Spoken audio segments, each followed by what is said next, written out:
Whitman is a name that you're going to hear a lot more. She built internet auction giant eBay from a company with 30 employees and $4.7 million in revenue into one with 15,000 employees and almost $8 billion in revenue. So now her name pops up all the time as somebody who may be able to give the government a few tips on how to manage money. You heard John McCain mention her as a possible Treasury Secretary. But now Whitman, who clearly likes a challenge and is not content to rest on her millions in a nice sunny spot in her home in California, she's got something else in mind, and she is here to break the news right here on the live desk. Meg, welcome. So what are you going to be doing with your time in the near future? So I'm going to run for governor of California, and we're here today in Fullerton, California, to make the announcement official. You know, I read that many of your friends have tried to talk you out of this. It's a job that is extremely difficult. It's a state that's in a lot of trouble, which we're going to talk about. Why do this?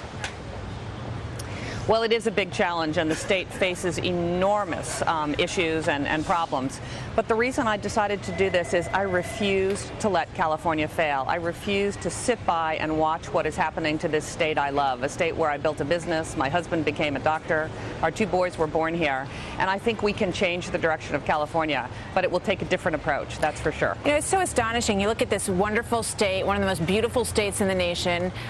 It is ranked fourth in unemployment right now in the country, and in educating kindergarten through 12th graders, it's 48th. I mean, I can think of a lot of states that you might understand the weakness in education. How did that happen in the state of California? Well, I think it's been a long-term decline, but first and foremost, California is a tough place to do business, and that's why we're losing jobs, not so much to India and China, but to Colorado, Utah, Arizona, and Texas, because we've got to cut taxes here, we've got to streamline regulation, and we've got to stand up and compete for jobs. So that's why unemployment is so high.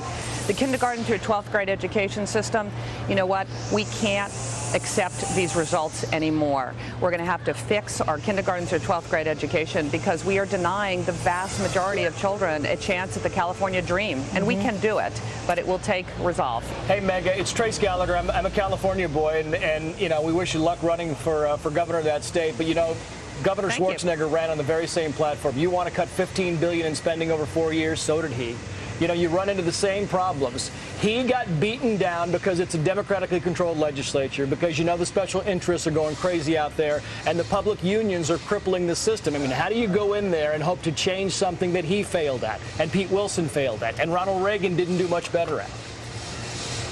Well, I'd say Ronald Reagan and Pete Wilson did a better job, and this, you know, the state was in quite good shape when Pete left. He left with a $12 billion surplus. But I will tell you, this is all about leadership, and it's all about focus. And I want to focus on doing three things extraordinarily well, which is fixing the business climate in California, creating jobs and keeping jobs, cutting government spending, and fixing education. And the way you do that is through focus. You have to work with the legislature. You've got to look at the books. You have to take accountability for what we're going to fund and what we're going to cut. And you know what? I think if you have a huge need to be liked, actually, and be popular as governor, this is a very bad job person's fit. And the next governor is going to need a spine of steel. She's going to have to know exactly what she believes, and she's going to have to nail it. So, Meg, what are you going to do about the fact that a lot of people, you know, outside of the business world aren't familiar with you, and they may look at you and say, she's never held public office in her life. You know, why should I vote for her for governor of California? Yeah. Well, actually, I think it's an advantage right now because the people of California, and I have traveled up and down this state, are really angry at Sacramento. They're tired of the politicians, they're tired of the politics, and I think they want someone with a fresh set of eyes who's created jobs, who's run businesses, to come in and take control. Because Californians, they want California to be great again, but they recognize that we have to change the way we do business here, or we're going to continue on a slow downward spiral, which no one wants. All right. Well, we'll see if Meg Whitman is that woman with the spine of steel. Maybe that's going to be on your bumper sticker. They're going to start calling you the Iron Lady or the Steel Lady.